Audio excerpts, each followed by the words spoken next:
Estamos aqui reunidos, prontos para aprender, explorar o conhecimento, crescer e surpreender. No canal 7 de Teologia, vamos mergulhar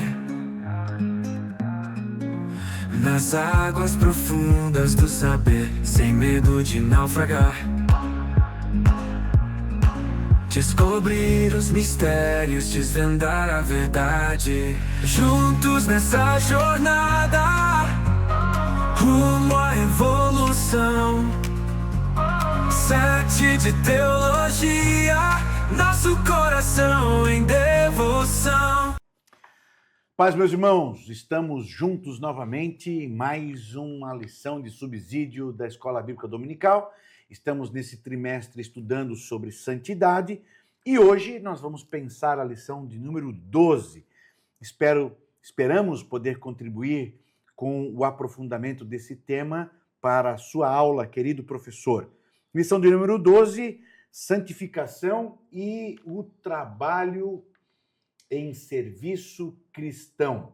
Ou seja, aqui já é uma parte prática da santificação. Quando nós pensamos a santificação, pensamos muito num aspecto da espiritualidade, e é óbvio que é verdade, mas hoje nós vamos ver como que isso acontece na prática, esta santificação oferecida em adoração. E o texto-chave da lição, que está lá em Colossenses 3:23, dá uma pista já aprofundada do que nós vamos estar conversando aqui. Tudo o que fizerem, façam de todo o coração, como para o Senhor e não para os homens. Uau! Paz do Senhor, meu amado, seja muito bem-vindo e vamos começar a pensar no novo papel nessa era digital, nesses tempos modernos, o novo papel do servo fiel.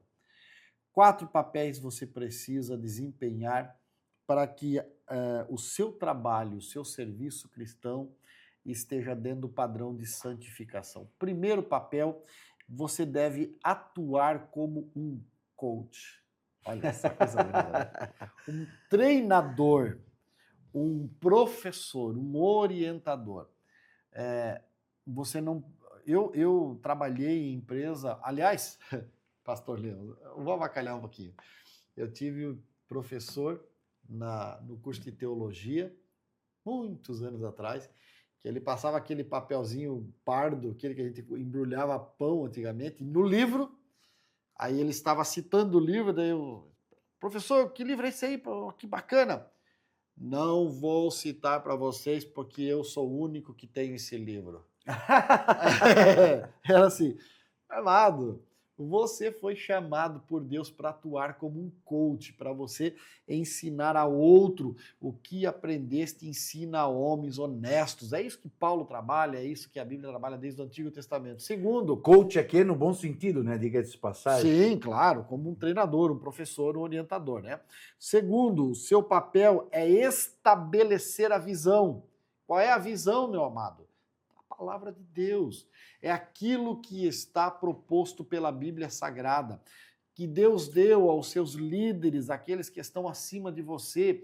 Então você recebeu de Deus, através do seu pastor, através do seu líder, uma visão para crescimento da igreja, da Bíblia Sagrada direto, uma visão para cuidar da sua família, como foi a lição passada, estabelecer a visão. Terceiro, você foi chamado para gerenciar pessoas, não só lá no trabalho, na empresa, mas na igreja, na sua casa, você foi chamado para gerenciar pessoas. E se tem uma coisa que é difícil é gerenciar pessoas, né? Não é fácil. E eu gosto demais do quarto papel que nós fomos chamados a desempenhar, libere feedback constantemente. Dê retorno para as pessoas. Não faça errado, né? Você deve corrigir em particular, mas elogiar em público. Não faça o contrário, porque daí estraga tudo.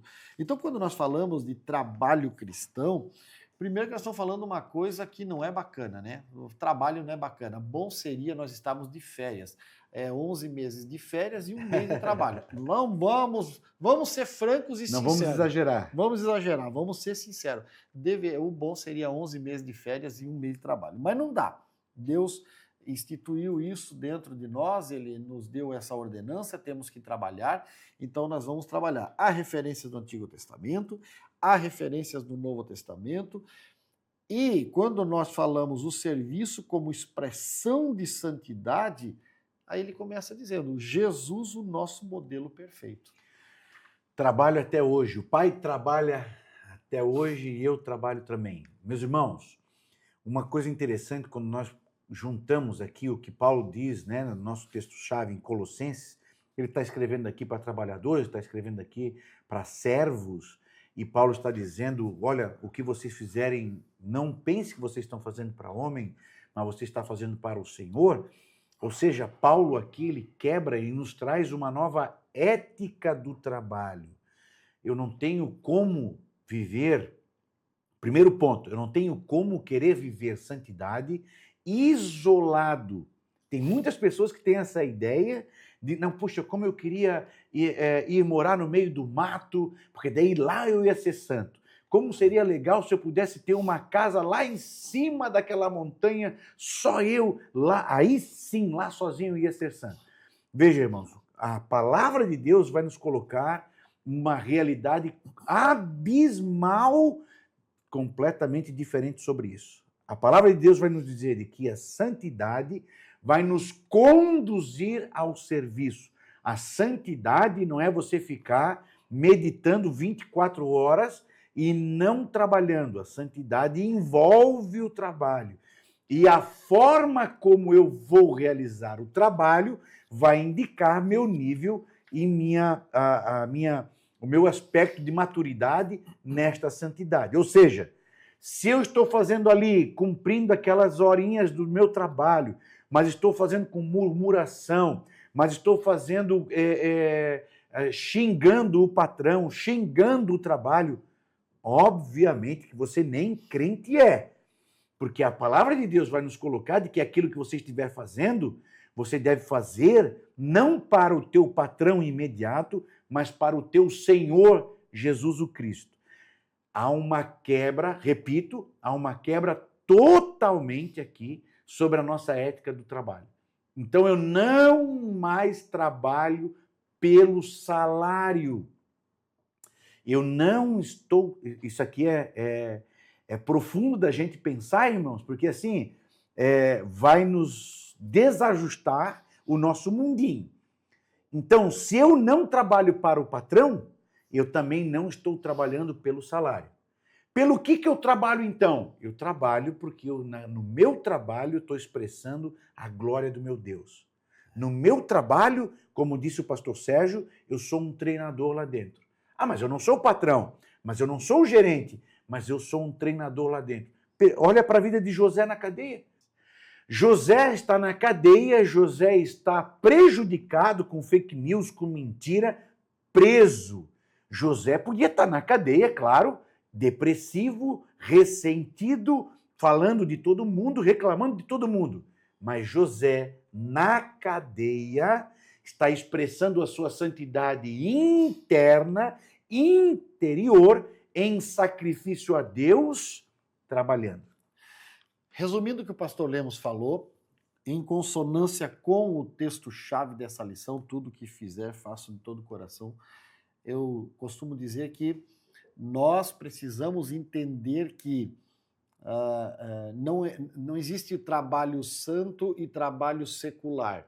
Exato. Bota na cabeça. Acabou isso. Não existe isso. Trabalho santo, trabalho secular. Ah, não, mas você é pastor, você trabalha para a igreja, o teu trabalho é santo, você está aí gravando podcast, você está lendo a Bíblia, preparando estudo. Eu trabalho de pedreiro levantando parede aqui para o ímpio. Não, meu filho, tudo que você fizer, você faz como para o Senhor. Ah, eu nem trabalho. Aqui na igreja, como pastor em São José, eu não estou fazendo isso para o pastor Ezequiel.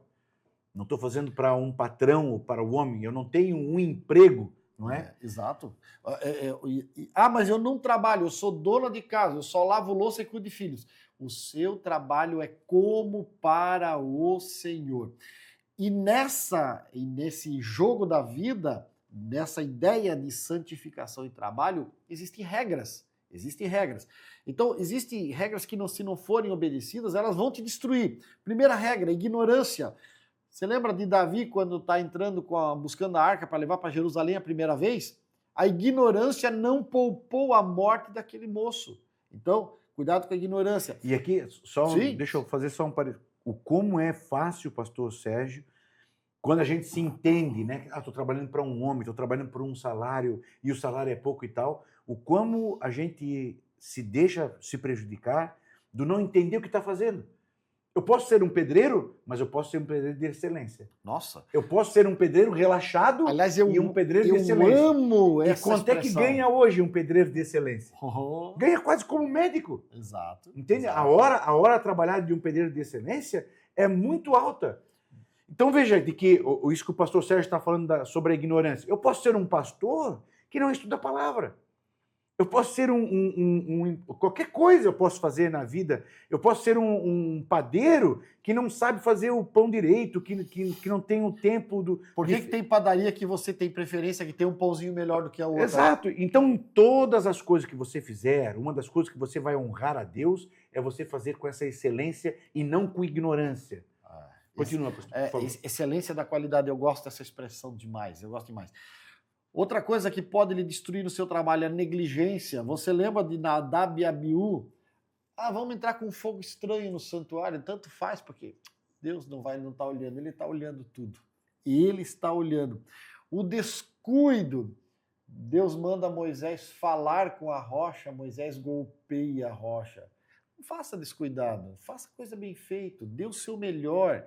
Sabe, essa excelência da qualidade glorifica a Deus. Glorifica a Deus, torna a vida melhor, porque quando você está fazendo como para Deus, as pessoas que estão sendo alvo do seu trabalho vão dizer: dá prazer de estar na presença desse indivíduo, dá prazer de receber o trabalho dele.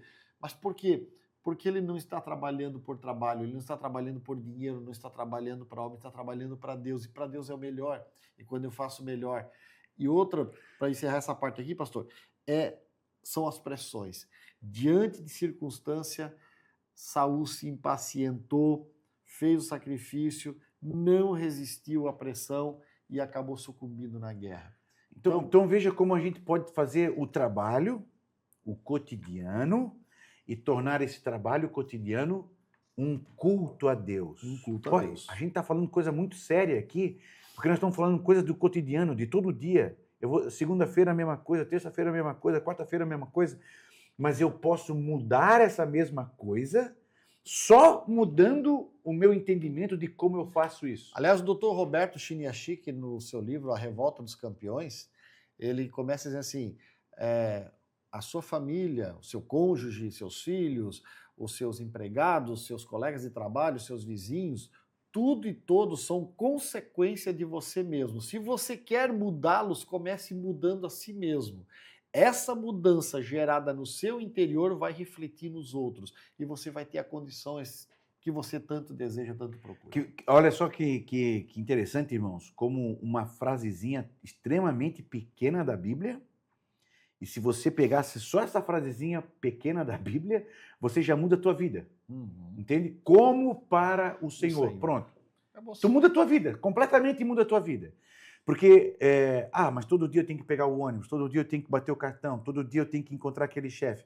Mas assim, a partir do momento que tu entende que é para o Senhor, aquilo é uma grande bênção e vai mudar a forma como você encara e faz as coisas. Então aquilo que é cotidiano é o mesmo, torna-se diferente. Pastor Lemos, eu trabalhei no Campo da Penha e aí tentaram me ensinar a trabalhar de pedreiro. Meu Deus. Me botaram em todas as funções, não deu certo nenhuma. No final das contas, me botaram para arrancar e desentortar prego. Mas eu vou dizer para você, eu era o melhor desentortador de prego do sul do Brasil, porque eu trabalhava como para o Senhor. É verdade. Então, assim, você quando faz para o Senhor, o cotidiano, o repetitivo é diferente. É diferente. Porque é para o Senhor. Aliás, deixa de ser repetitivo, deixa de ser aquela coisa de mesmice, passa a se tornar um desafio para encontrar a Deus cada momento. Então, trabalho um culto, como para o Senhor inverte a lógica do mundo, e fazer para o Senhor é uma forma de resistência àquilo que corrompe o nosso trabalho. O nosso trabalho ele é corrompido quando você faz o trabalho só pensando no dinheiro. Quando a gente pensa em corrupção com o político, né? Por que o político, a gente tem a ideia do político corrupto? Porque ele está fazendo pelo dinheiro. Porque ele faz para ganhar o dinheiro, ele faz só pelo vil metal. Eu corrompo o trabalho é uma benção, o trabalho é fantástico, porque eu não estou trabalhando pelo dinheiro, eu estou trabalhando e fazendo para o Senhor. Muda a minha vida, muda a minha realidade e muda aquilo que eu acho que é para ser cotidiano, porque eu estou dentro do fantástico, meu irmão. Não tem encontro com Cristo que seja o mesmo encontro. Não tem conversa com Cristo que seja a mesma conversa. Não tem dia que eu abra a Bíblia e todo dia eu vou entender a mesma coisa. Todo dia, eu já li aquele texto 50 vezes, pois 50 coisas novas vou tirar dali. Quando você faz, então, pensando para o Senhor, fazendo para o Senhor, nós vamos poder entender a nossa vida como esse grande milagre de viver uma bênção a cada dia fazendo para o Senhor, quebrando a lógica e invertendo a cultura do mundo. Aliás, é o tópico 2. O trabalho torna-se uma expressão da santificação. Fazendo para o Senhor não tem erro, não tem dúvida, né? O ponto 3, servir com amor e dedicação. Irmão, servir é sempre uma palavra difícil, né? Porque nós gostamos de ser servidos. Nós queremos ser servidos. Mas o amor como base do serviço elimina qualquer traço de egoísmo ou busca de reconhecimento. Ele nos desafia a agir por genuíno interesse do bem-estar do próximo. Eu não sei se você já percebeu, mas tanto a lição da família, a lição da tecnologia, e elas giram em torno de santificação, porque é o tema da lição. Todas elas diz respeito a se autoanular em favor do outro. Sempre. Exato. Sim, e o sim. trabalho não foge à regra.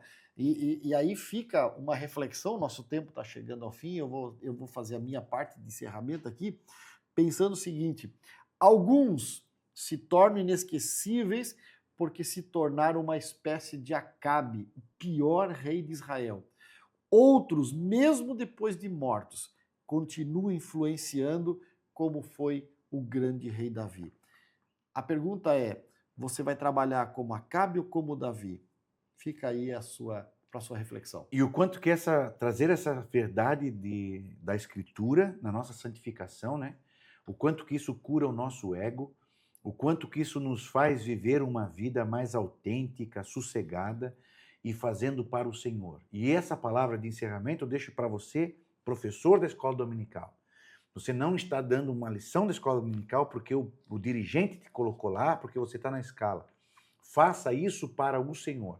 Imagine você fazendo a sua lição da escola bíblica dominical e está sentado ali no primeiro banco, Jesus. E você está então fazendo essa aula, dando essa lição da escola bíblica dominical para Jesus. Mas se você não é o professor, se você é mecânico, faça isso para Jesus. Se você é o faxineiro, faça isso para Jesus. Nós fazermos aquilo que fazemos no cotidiano e tal, mas não como uma expressão de adoração ao Senhor. Esse servir ao Senhor, então, é um estado de culto contínuo. Que Deus abençoe essa lição da Escola Bíblica Dominical, que Deus abençoe o seu trabalho e que aquilo que você fizer, aquilo que você inventar, aquilo que você, de uma maneira criativa, pensar para a tua vida, o teu trabalho, seja para o Senhor e que Deus receba isso com um cheiro suave e abençoe a tua vida. Um grande abraço e uma deliciosa lição da Escola Bíblica Dominical.